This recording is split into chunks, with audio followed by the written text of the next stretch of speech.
ان کی زندگی کی دلیل نہیں تو اور کیا ہے، جبکہ آج لوگ یزید کی قبر کا نشان بھی نہیں جانتے۔ یزید کا نام لیوا اس دنیا پہ آپ کو کوئی نہیں ملے گا جو کھل کے اس کا نام لیتا ہو، چاہے وہ عمل یزید پہ ہو لیکن نام یزید کا نہیں لیتا، اور اگر کوئی نام یزید کا لیتا بھی ہے تو سر چھپا کے لیتا ہے، گردن جھکا کے لیتا ہے۔ میں کہتا ہوں کیسا تمہارا لیڈر ہے جس کا نام لیتے ہوئے بھی تمہیں شرم آتی ہے؟ جب تم یزید کا نام لیتے ہو تمہارا سر شرم سے جھک جاتا ہے، اور جب ہم اپنے قائد حسین کا نام لیتے ہیں سر فخر سے بلند ہو جاتا۔ فخر کا دل میں دریچہ باز کرنا چاہیے، جن کا تو آقا ہے ان کو ناز کرنا چاہیے۔ آج میں اور آپ اس اجتماع کثیر میں ناز کرنے کے لیے جمع ہوئے ہیں، حضور امام حمام کی شہادت کی اس عظیمت کو بیان کرنے کے لیے آج میں اور آپ یہاں حاضر ہوئے ہیں۔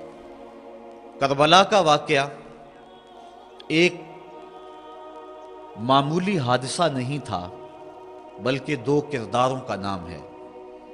ایک کردار یزید ہے اور ایک کردار امام حسین رضی اللہ تعالی عنہ کی ذات ہے۔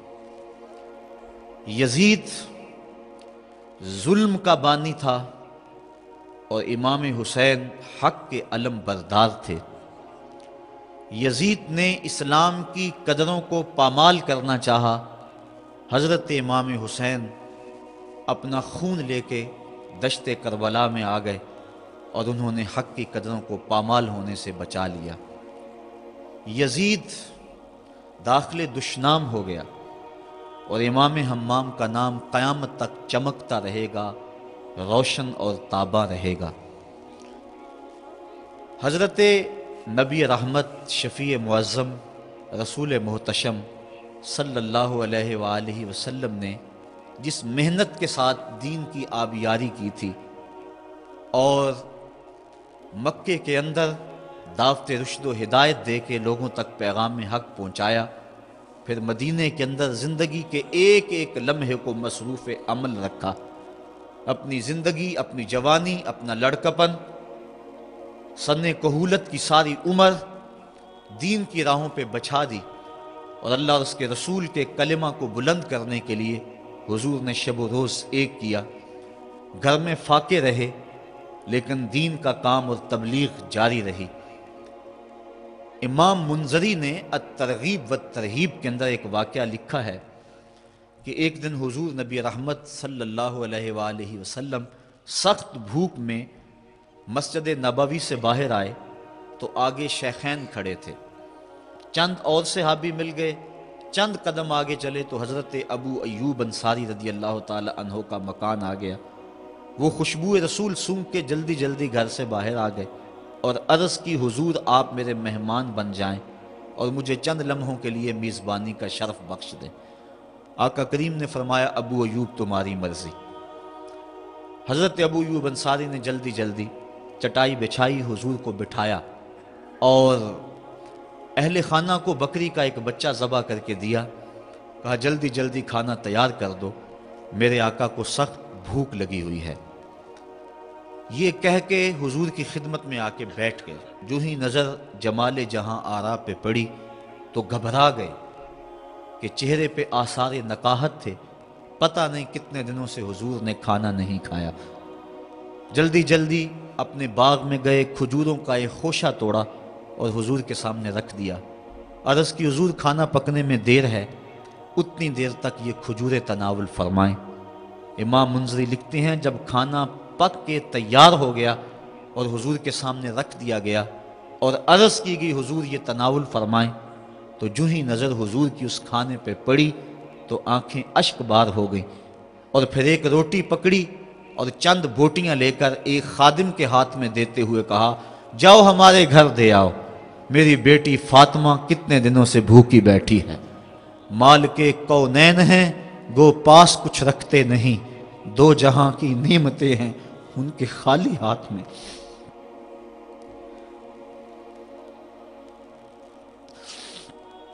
یہ بات کر لینا بھی آسان اور اس کو سن لینا بھی آسان، لیکن عملاً اس راستے سے گزرنا پڑے تو دن کو تارے نظر آ جائے.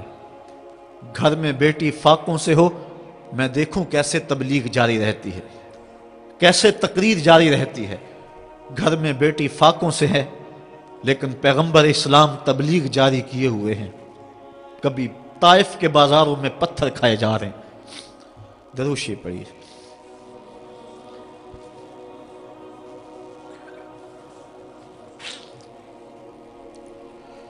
کبھی طائف کے بازاروں میں حضور پہ پتھر برس رہے ہیں، کبھی مکے کی گلیوں میں کانٹے بچھ رہے ہیں، کبھی گڑھے کھودے جا رہے ہیں، کبھی اجریاں ڈالی جا رہی ہیں. جن راہوں سے گزرتے ہیں ایک بڑھیا مسلسل کوڑا پھینکتی ہے، بھاری اجریاں جس میں اطہر پہ ڈال دی جاتی ہیں. مکہ المکرمہ کا ماحول جس طرح اذیتوں سے بھر دیا گیا، تاریخ کا کوئی بھی قاری اس سے بے خبر نہیں. خون جگر دے دے کس چمن کو سینچا. اس دین کی بنیادوں میں پیغمبر کا خون ہے.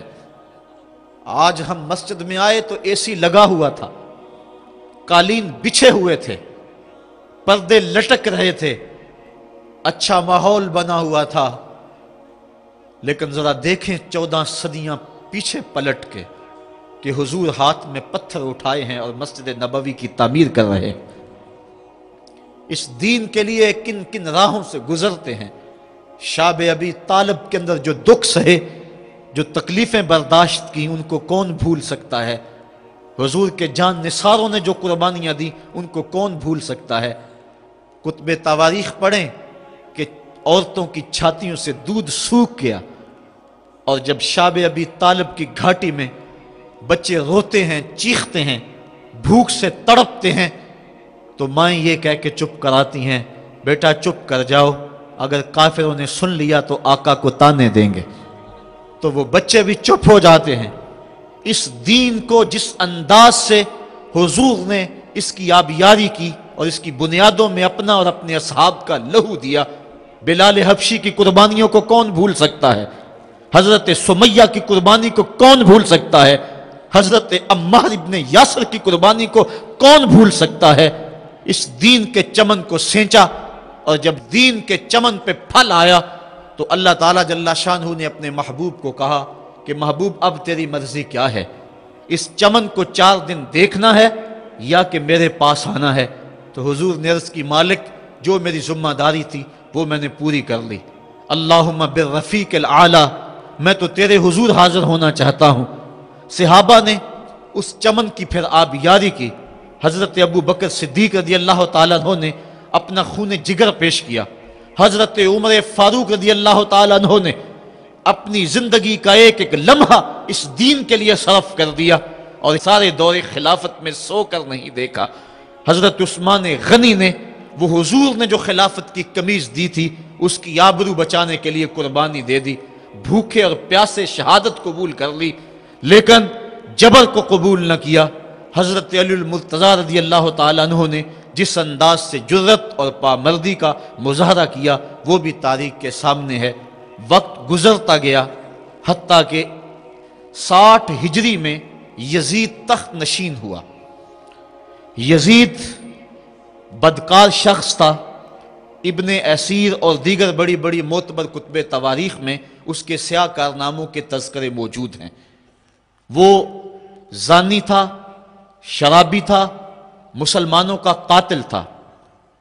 بنت عنب کے ساتھ شہر مکہ اور شہر محبوب مدینہ تو رسول میں جو اس کی بدمعاشیاں ہیں ان سے کون بے خبر ہے. اس نے شہر مکہ میں بیٹھ کے شراب پی اور حضرت امام حسین رضی اللہ تعالی عنہ جب گزرے تو اس نے ایک جام بڑھاتے ہوئے نواسہ رسول کے آگے پیش کرتے ہوئے کہا کہ اس کو پی لو، کہ قرآن نے یہ نہیں کہا کہ شرابیوں کے لیے خرابی ہے بلکہ قرآن نے تو کہا نمازیوں کے لیے خرابی ہے، لہٰذا یہ شراب کا جام لے لیجئے اور اس کو نوش کر لیجئے. حضرت امام حسین اللہ یاس باللہ کہتے ہوئے آگے گزر گئے. انہوں نے یزید کن کرتوتوں کو اپنی آنکھوں کے سامنے دیکھا تھا اور اس کے سیاہ کارنامے.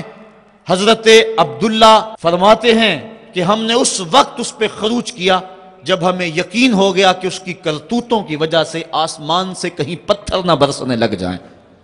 صرف واقعہ کربلا ہی نہیں، اس نے مدینہ تو رسول کے اندر 700 صحابہ کو شہید کیا، 10,000 تابعین کو قتل کیا، اور 300 نوجوان خواتین کی آبرو ریزی کروائی۔